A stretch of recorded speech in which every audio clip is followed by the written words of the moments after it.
नमस्कार, मेरा नाम शिवम चतुर्वेदी और आप सब लोग देख रहे हैं आज़ाद हिंद वॉइस चैनल। दोस्तों, हमारे साथ आज अलका लांबा जी हैं जो खुद में अपने आप में एक विचार हैं और एक विचार पे चलती हैं, जो किसी पार्टी के नेता होने से पहले महिलाओं की बात करती हैं, महिलाओं के अधिकार की बात करती हैं, उनके सम्मान की बात करती हैं। और जिस तरीके से पिछले कुछ सालों में पूरे देश के अंदर महिलाओं के ऊपर अत्याचार बढ़े हैं, खासकर मैं उत्तर प्रदेश की अगर बात करूं तो वहाँ पे जिस तरीके से महिलाओं के ऊपर हिंसा बढ़ी है, उनके खिलाफ अपराध बढ़े हैं, उस पर थोड़ी सी आज मैं बात करने के लिए अलका जी के साथ हैं। बहुत बहुत स्वागत है अलका जी। धन्यवाद मैम। सबसे पहले आप ये बताइए कि जिस तरीके से उत्तर प्रदेश में लगातार अपराध बढ़ रहे हैं, उसको आप किस तरीके से देख रही हैं?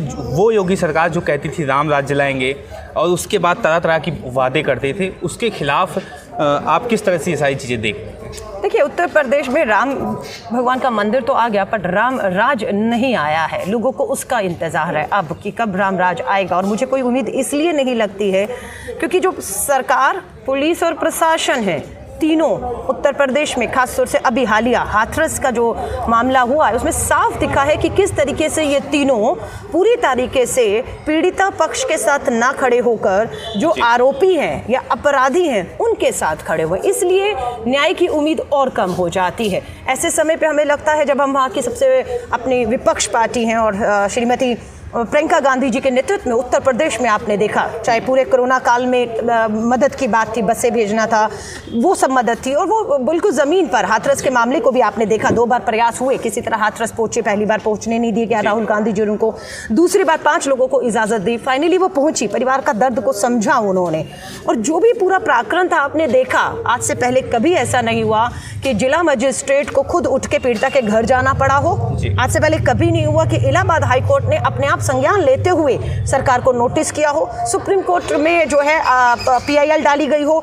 जिस तरीके से 2:30 बजे आनन फानन में, क्या जल्दी थी, क्या छुपाना चाहते थे, किसे बचाना चाहते थे, आपने पीड़िता का शव 2:30 बजे जला दिया। एक तरह से जातिवाद देखने को मिल रहा है। बिल्कुल, जो लोग भी अपराधी होते हैं वो एक खास जाति से आ रहे हैं और जो विक्टिम है वो भी एक खास जाति से आ रहे हैं, और जो विक्टिम है उन्हीं के ऊपर बाद में आरोप प्रत्यारोप लगा दिया जाता है। देखिए, ये तो बड़ा हमारे लिए चिंता और दुर्भाग्य का विषय कि देश भर में आप देखेंगे जातियां, धर्म बांटने की कोशिश, खासतौर से वो लोग जो आज सत्ता में हैं वो करते रहे, और आज चिंता इसलिए बढ़ गई कि वो आज सत्ता में आ चुके हैं। इसलिए जाति धर्मों के आधार पर इस देश का जो बंटवारा करने की उनकी सोच है, उस पर वो कहीं ना कहीं हमें दिखता है जब इस तरह के काम होते हैं कि वो कामयाब हो रहे हैं। इसमें कोई दो राय नहीं। नेशनल क्राइम रिकॉर्ड ब्यूरो का जो अभी भारत सरकार का 2019 का आंकड़ा आया है, उसने बताया है कि दलित महिलाओं पर उत्तर प्रदेश में अपराध के मामले 37% बढ़त मिली है। तो कुछ तो है उस समाज जो बिल्कुल कुचला, पीड़ित, गरीब, शोषित है, उसे आप जो है अपना शिकार बना रहे हैं और लगातार बना रहे हैं, और सरकार उनको बचाने की बजाय, उनको सुरक्षा देने की बजाय अपराधियों के साथ खड़ी हुई है। तो मुझे लगता है ये सच में बहुत चिंता पैदा करता है। एक चीज़ और देखने को मिल रही है मैम कि जब भी ऐसी वारदात होती हैं, जो सत्तारूढ़ पार्टी इस समय पे हैं, कहीं ना कहीं विक्टिम को ही जिम्मेवार देना शुरू कर देते हैं कि उसकी गलती थी, उसकी गलती की वजह से ये सारी चीज़ें। एज आप वुमेन और आप एक्टिविस्ट भी हैं, महिला एक्टिविस्ट ही हैं, महिलाओं की बात को उठाती हैं, तो आप इस सारी चीज़ों को कैसे देखती हैं कि जिसके साथ अपराध हुआ बाद में उसको ही दोषी ठहरा देना, ये किस तरह का? देखिए, अभी वही बात प्रियंका गांधी जी ने भी कही कि उसे आप न्याय नहीं दे पा रहे हैं, कम से कम उसका चरित्र हनन मत करिए। यही हाथरस की बेटी के साथ हुआ, उसका चरित्र हनन किया क्या? भाजपा के नेता उसके संस्कारों की बात करने लग गए कि वो खेतों में क्या कर रही थी, कैसे थी। और एक नेता ने तो यहाँ कर दिया, ये दलित की बेटियां खेतों में ही क्यों मरी हुई पाई जाती हैं। चरित्र हनन किया, संस्कारों का हवाला दिया। और इनके तो 2 सांसद, जी बिल्कुल, आपके साक्षी महाराज उन्नाव से सांसद भाजपा के, क्या करने गए थे उन्नाव की जेल में, किसको मिलने गए थे? कुलदीप सिंह सेंगर भाजपा के विधायक दोषी करार दिए गए, उम्र कैद काट रहे, वो उनको मिलने जाते हैं जो बलात्कारी हैं, जो दोषी करार दिए गए। और वहीं उनका जो हाथरस का सांसद है अभी, वो अलीगढ़ की जेल में हाथरस के आरोपियों को मिलने जाते हैं। तो साफ पता लगता है कि एक संदेश देना चाहते हैं कि हम एक तबके के साथ खड़े हैं, और वो तबका चाहे कुछ भी करे, बलात्कार करे, दंगे करे, देश में कुछ भी करे, हम उस तबके के साथ खड़े हैं, ये संदेश देने चाहते हैं। और कहीं ना कहीं पीड़िता सिर्फ हाथरस की पीड़िता नहीं है, हर रोज़ बेटियों के साथ बलात्कार हो रहे हैं, उन्हें उनकी हत्याएं की जा रही हैं। तो कहीं ना कहीं उन सबकी एक उम्मीद खत्म होती है। इसीलिए राहुल गांधी जी और प्रियंका गांधी जी को सड़कों पर निकलना पड़ता है, ताकि वो जो उम्मीद है वो जिंदा रख सके कि न्याय तो होगा इस देश में। सरकार जो है विपक्ष के ऊपर ये आरोप लगाते हैं कि ये लोग इसको आधार बनाकर राजनीति कर रहे हैं, और यहाँ तक भी इस बार तो आरोप लग गया कि ये लोग दंगे कराने की साजिश कर रहे हैं। बिल्कुल। तो ये सारी चीज़ें जो हैं कि न्याय ना देने के मंशा जो है, और फिर उसके बाद विपक्ष के ऊपर आरोप लगा देना कि वो लोग दंगा करवा रहे हैं, ये सारी इन सभी चीज़ों किस तरह। देखिए, बेटियों के साथ बलात्कार हो रहे हैं और आप हमें कहते हैं कि कांग्रेस इसे राजनीतिक मुद्दा बना रही है। हम पूछते हैं 2012 में जब निर्भया हुआ था, इंडिया गेट से लेकर राष्ट्रपति भवन तक जो लोग आंदोलित होकर पहुंच गए थे, उस समय तो ये सभी लोग आंदोलित थे। हम तो नहीं कह रहे आपने राजनीति की। दूसरी बात, आपने भटकाने की पूरी इस मुद्दे से, क्योंकि आपके पास जवाब नहीं था, योगी आदित्यनाथ सरकार के पास जवाब नहीं था, इसलिए आप पहले आपने क्या कहा, अंतर्राष्ट्रीय षड्यंत्र है, अंतर्राष्ट्रीय साजिश है। फिर आरोप लगाया कि पीएफआई और भीम सेना का मिलके 100 करोड़ रुपए की फंडिंग हुई है। जब इन्हीं के 4 अधिकारी इलाहाबाद हाईकोर्ट पहुंचे अभी, तो अदालत ने ही पूछा वो 100 करोड़ की जो फंडिंग हुई है किस खाते में आए, किसको निकाले गए, कोई जवाब नहीं था। सिर्फ योगी आदित्यनाथ ने आगे आकर ये 100 करोड़ का जो षड्यंत्र है, ये योगी षड्यंत्र है, मुद्दे से ध्यान भटकाने के लिए, जिसका कोई जवाब नहीं दे पाए।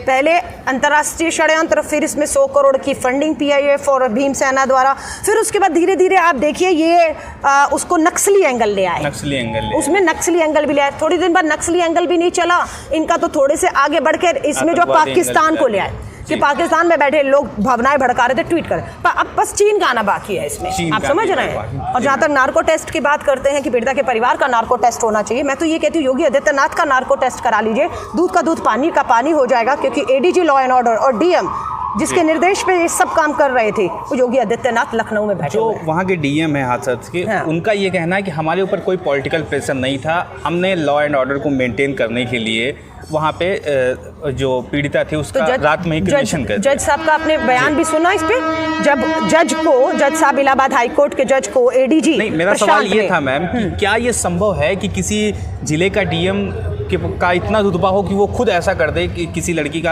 रात में क्रिमेशन कर दे और बिना परिवार के। डीएम को जब सीएम आवाज से कहा गया कि आपको ये करना है, तो उन्होंने किया है ना, इसीलिए तो डीएम आज 1 महीने से सस्पेंड नहीं हुए हैं। क्यों सस्पेंड नहीं हुए? क्योंकि वो अपनी मर्जी से नहीं कर रहे थे। वो 2:30 बजे जो पेट्रोल डाल के फूका जा रहा था, वो योगी आदित्यनाथ के कहने पर हुआ, इसलिए वो उसे बचा रहे हैं, वरना डीएम की अब तक छुट्टी हो जानी चाहिए थी।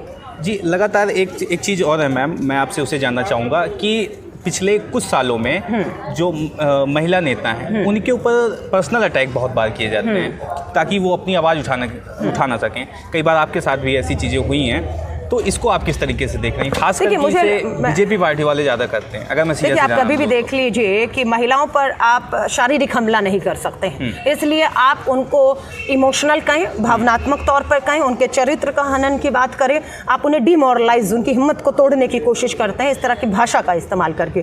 पर मुझे लगता है हमारी जैसी महिलाएं जिन्हें 20-25 साल से ऊपर राजनीति में हो चुके हैं और इन सब हथकंडों को हम देख चुके हैं, अब हमारी चमड़ी बहुत मोटी हो चुकी है और हमें मालूम है हमें इनको मकसद में कामयाब नहीं होने देंगे। अगर इनकी भाषा, हमें जो संस्कार या गालियां जो महिलाओं को हमें दी जाती हैं, उससे हम निराश हो गए, तो उस पीड़िता का क्या होगा जो हमारी तरफ उम्मीद न्याय की लगाकर बैठी है। बिल्कुल। साथ ही साथ कुछ साल पहले की अगर हम बात करें तो अगर किसी महिला नेता की बात की जाती थी तो स्मृति ईरानी और सुषमा स्वराज की बात की जाती है, लेकिन आज का दौर देखें तो अगर किसी सबसे मुखर रूप से किसी महिला नेता की बात की जाती है तो आपका नाम आता है सबसे पहले। तो इसको पूरे प्रकरण को आप किस तरीके से देख रही हैं? साथ साथ जो भी फीमेल लीडरशिप आगे आने के लिए इच्छुक हैं या फिर आगे आने की अपनी इच्छा रखती हैं, तो उनके सपोर्ट में आप क्या करें? देखिए, मैं सभी को कहूँगी, अभी हमारी दिल्ली प्रदेश महिला कांग्रेस की अध्यक्ष जिसे किया गया है, उनका नाम अमृता धवन है, दिल्ली विश्वविद्यालय का अध्यक्ष पद का चुनाव लड़ी, एनएसयू की वो अध्यक्ष रही और एक संघर्ष करके, लंबे संघर्ष के बाद पुलिस की लाठियाँ, अभी भी आपने देखा हाथरस के मामले में भी उसने लाठियाँ खाई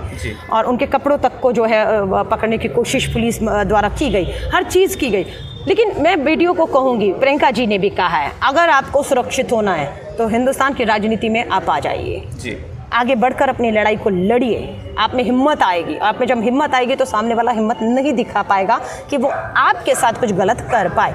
तो मैं बिल्कुल कहूँगी हिंदुस्तान की राजनीति में आमंत्रित करती हूँ आधी आबादी हमारी है। अब हम किसी के ऊपर उम्मीद लगाकर बैठे नहीं रह सकते। ये लड़ाई अब हमें खुद आगे आकर लड़नी होगी। और अभी बहुत से हमारे फैसले हैं महिलाओं के हक अधिकार, 33% महिला आरक्षण का हो या फिर अभी और भी जो हक अधिकार है सुरक्षा के, हमें छीनने हैं, मांगने नहीं है। भीख मांगते हुए बहुत समय होगा, अब छीनने हैं हमें। हाँ, तो इसी के साथ मैं इस इंटरव्यू को समाप्त करता हूँ। बहुत बहुत धन्यवाद। आपका भी धन्यवाद, अच्छा लगा। नमस्कार। इंटरव्यू कैसा लगा? अगर आपको अच्छा लगा हो तो इसको शेयर करना मत भूलिएगा दोस्तों। अलकलामा के उन सवालों को, जो सवाल उन्होंने हाथरस की घटना पर उठाए, वो सवाल जो हाथरस की घटनाओं के अंधेरे में कहीं गुम हो गए, वो सवाल जो हाथरस की घटना की चिताओं में कहीं गुम हो गए, वो सवाल जो हाथरस की चिता को गंगा जल से जलाने का दावा करते हैं जिसमें मिट्टी का तेल नहीं था, वो सवाल जो आज से पहले नहीं उठे, जिनके ऊपर अलकलामा ने सवाल उठा डाले। देखिएगा जरूर दोस्तों, इस वीडियो को देख भी लिया होगा और शेयर करना मत भूलिएगा दोस्तों। नमस्कार, जय हिंद।